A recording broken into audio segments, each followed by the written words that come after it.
오늘은 전능한 신이 존재한다면 왜 악한 사람들이 세상에 존재하는지, 그리고 악한 세상과 신과의 관련성에 대해 살펴보길 원합니다. 신학적으로 거의 최고의 화두인 악의 모든 원인이 신의 책임이란 무엇인가?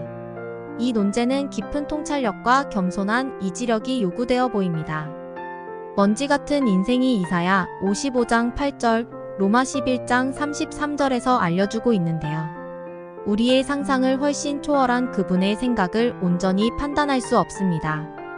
그러나 우리의 영원한 아버지이신 그분이 알려주신 성경을 통해 그 점을 이해시켜 주셔야 그분은 사랑의 하느님이십니다.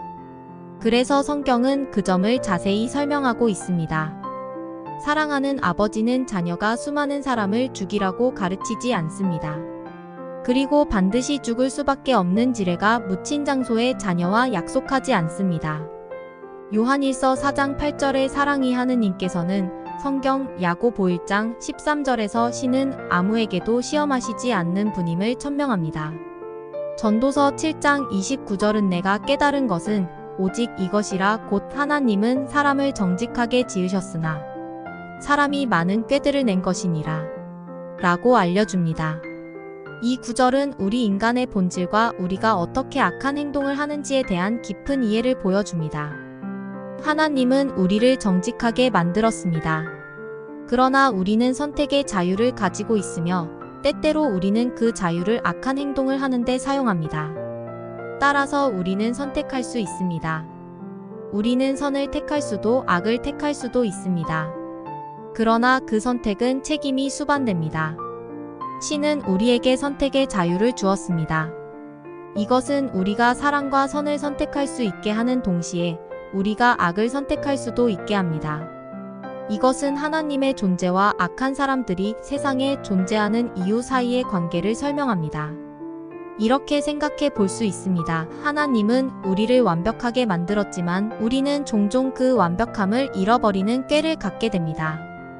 이 꾀는 때때로 착한 마음을 잠시 접고 본인이 유리한 쪽으로 양심을 속이거나 넷플릭스에서의 부도덕한 영상을 보는 등의 일상적인 유혹일 수 있습니다.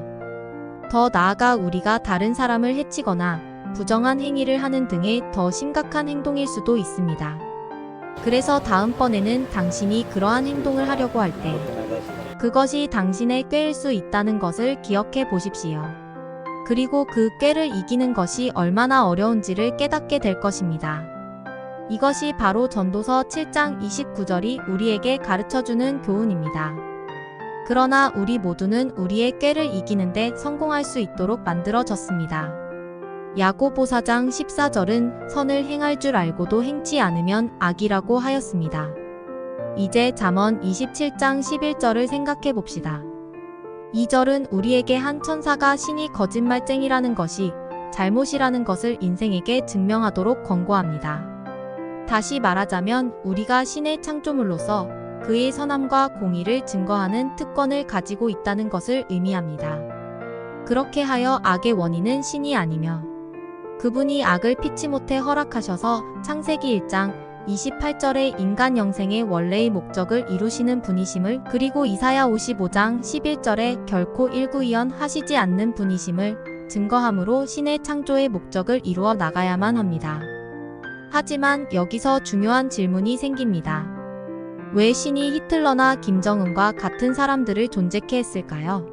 이미 앞부분에 선한 아버지가 악한 자녀가 되길 원치 않는다는 예도 나왔듯이 이것은 우리가 선과 악, 사랑과 증오, 평화와 전쟁 사이에서 선택할 수 있는 자유를 가지고 있기 때문입니다. 신은 우리에게 선택의 자유를 주셨고 우리는 그 자유를 어떻게 사용할지를 결정해야 합니다. 그러나 우리는 이 세상이 완벽하지 않다는 것을 알고 있습니다.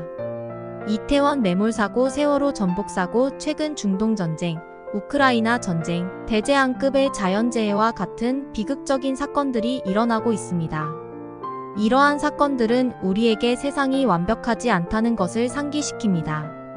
그러나 이것이 신이 존재하지 않는다는 것을 의미하는 것은 아닙니다.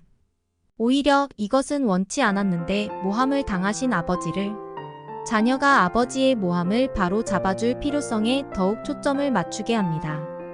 신이 증인으로서 우주주권의 쟁점의 재판석에 앉아있는 인생으로서 계시록 12장 10절에 밤낮 아버지를 고발하는 한 천사의 잘못을 낱낱이 사람들에게 알려야 합니다.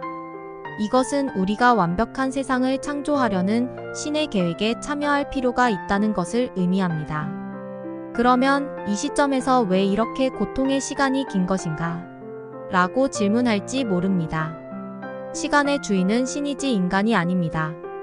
천하의 때가 있듯 정확한 때에 이 악한 세상은 올바로 잡힐 때가 바로 눈앞에 있음을 성경은 알려줍니다. 마지막으로 이러한 악과 미쳐버린 듯한 말세의 인간의 타락으로 인해 하느님의 말씀이 잘못되었다고 말할 근거는 하나도 없습니다. 우리는 성경이 100% 옳다는 것을 확인해 보면 알 수 있습니다. 왜냐하면 성경은 신의 말씀이며 그것은 우리에게 진리를 가르쳐 줍니다. 성경을 읽고 이해하려고 노력함으로써 우리는 신의 계획과 그의 사랑을 더 잘 이해할 수 있습니다. 그래서 우리는 이 세상에 악이 존재하는 이유를 이해할 수 있습니다.